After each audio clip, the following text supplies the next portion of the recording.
ఎవరి నెంబర్ అంటే సార్ ఒకసారి చూపించండి. ఇన్ఛార్జ్ తీసుకున్నా. ఇన్ఛార్జ్ అంటే హెడ్ మాస్టర్ గంగాధర్ సార్. ఘోరంగా ఉన్నాయి రైస్ కూడా. ఇది అయితే టూ మచ్ రైస్ చూడు.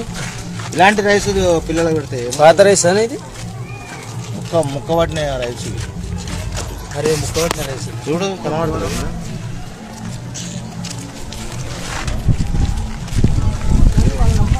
కూరగాయలు ఇలాంటి కూరగాయలు పిల్లలు ఏముంటుంది. నేను ఆ పిల్ల అంటుంటే మాకు అర్థం కాలే.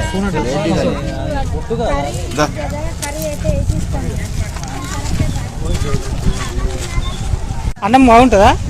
బాగుంటుంది. కూర బాగుంటుందా? పురుగులు వస్తున్నాయని చెప్పి వచ్చాయా మీకు ఎప్పుడన్నా?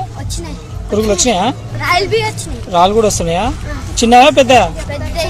ఎంత సైజు ఉంటాయి రాళ్ళు? అంతున్నాయా? ఓకే. మళ్ళీ ఒకసారి చెప్పు, నీ పేరు చెప్పు.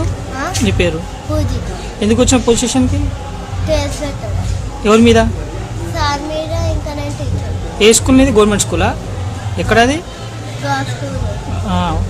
డైలీ పురుగుల అన్నం వస్తుందా అని కేసు పెట్టడానికి వచ్చినావా? ఎన్నో క్లాస్ నువ్వు? ఎన్నో క్లాసు? 4th class. ఓకే. ఇప్పుడు కేసు పెట్టడానికి వచ్చావా స్కూల్ మీద?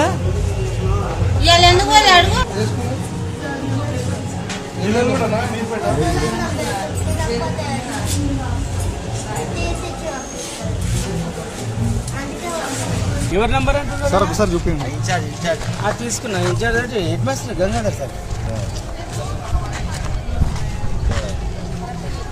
ఘోరంగా ఉన్నాయి రైస్ కూడా. ఇది అయితే టూ మచ్ రైస్ చూడు. ఇలాంటి రైస్ పిల్లలకు పెడితే పాత రైస్ అనేది ముక్క పట్టిన రైస్. అరే ముక్క పట్టిన రైస్ చూడు కనబడుతుంది.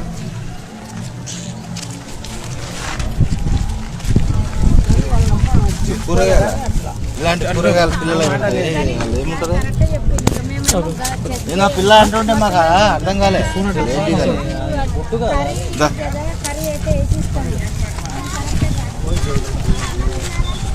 అన్నం బాగుంటుందా?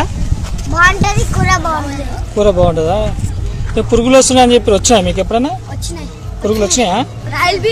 రాళ్ళు కూడా వస్తున్నాయా? చిన్నవా పెద్దయా? ఎంత సైజు ఉంటాయి రాళ్ళు? అంతున్నాయా? ఓకే. మళ్ళీ ఒకసారి చెప్పు, నీ పేరు చెప్పు. నీ పేరు ఎందుకు వచ్చిన పొజిషన్కి? ఎవరి మీద? ఏ స్కూల్ మీద? గవర్నమెంట్ స్కూలా? ఎక్కడ అది? డైలీ పురుగుల అన్నం వస్తుందా అని కేసు పెట్టడానికి వచ్చినావా? ఎన్నో క్లాస్ నువ్వు? ఎన్నో క్లాసు? 4th class. ఓకే. ఇప్పుడు కేసు పెట్టడానికి వచ్చావా స్కూల్ మీద? ఎందుకు పోలే మీరు స్కూల్కి? ఈరోజు ఇచ్చారా టీసీ నీకు? టీసీ ఇస్తామన్నారా?